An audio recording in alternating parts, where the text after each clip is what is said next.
சிம்ம ராசி பூர நட்சத்திரம்.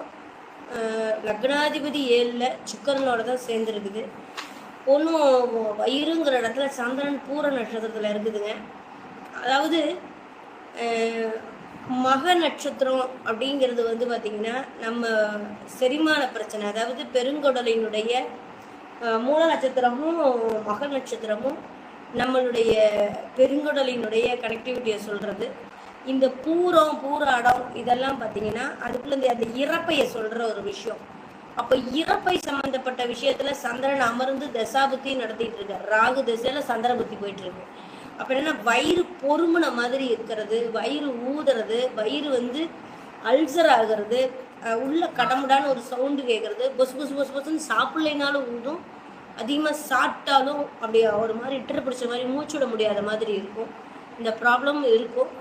மனநல பாதிப்பு அப்படின்ற ஒரு விஷயம் வந்து வருவதற்கான வாய்ப்பு அப்படிங்கிறது 4ஆம் இடம் ஒருவேளை திதிசூன்யமாக இருக்கிறதுனால இருக்கலாம்.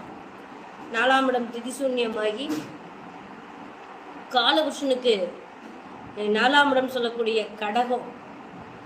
கடகத்தில் சூரியன் சனி புதன் எல்லாம் அட்டமாதிபதி மாரகாதிபதி எல்லாம் போய் உட்கார்ந்ததுனால கூட இருக்கும். ஆனால் இந்த ராகு தசை முடியட்டுங்க. ராகு உட்கார்ந்தது சித்திர நட்சத்திரத்தில் லக்னாதிபதி சாரத்தில், அதனால தான் உங்களுக்கு இந்த பிரச்சனைன்னு நினைக்கிறேன். மாந்தி வேற உட்காந்துருக்குது. ராகு மாந்தியோட உட்காந்து ஒரு செய்வினை குற்றத்தோட சேர்ந்து உட்காந்துருக்குது. அதனால் நீங்கள் ஏதாவது ஒரு அதாவது ஒரு தர்காவோ அல்லது இப்போ மந்திரிக்கிற இடங்கள் ஏதாவது போய் நல்லா மந்திரிச்சு ஒரு தாயத்தை கட்டிட்டு, இல்லை ஒரு வாரம் அந்த மாதிரி ஒரு 10 நாள் அந்த இடத்துலையே தங்கி ட்ரீட்மெண்ட் எடுத்துகிட்டு வாங்க, பார்த்துட்டு வாங்க. அந்த மாதிரி ஆசிரமங்களில் தங்கி பார்ப்பாங்கள்ல, ஆசிரமத்தில் தங்கி பார்க்குறதாகட்டும், இல்லை நீங்கள் போய் தர்கா அந்த மாதிரி இடத்துல இருந்து பார்த்துட்டு வர்றது அப்படிங்கிறது பண்ணிங்கன்னா கண்டிப்பாக அது க்யூர் ஆகிடும். ஏன்னா ராகு தசை மட்டும் இல்லை, மாந்தியும் கூட இருக்குது. அது வந்து வயிறுங்கிற இடத்துல தான் இருக்குது.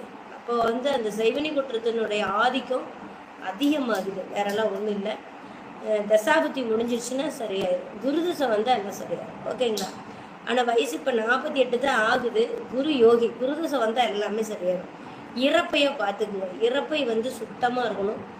இறப்பைக்கு அதாவது நம்ம சாப்பிட்றது விஷத்தை உடம்புல இருக்கிற ஸ்பேர்லேயே விஷத்தை சாப்பிட்டாலும் மனசார ஏற்றுக்கிறது, மாட்டேன்னு எதிர்கலிக்காமல் ஏற்றுக்கிற ஒரே உறுப்பு ஆர்கான்ஸ் என்னென்னா இறப்பை மட்டும்தான். எதை கொடுத்தாலும் வாங்கிக்கணும். மற்றது கூட இப்போ நம்ம தூசு போச்சுன்னா தும்மல் வரும், தண்ணி அதிகமாக போச்சுன்னா புறை வரும்.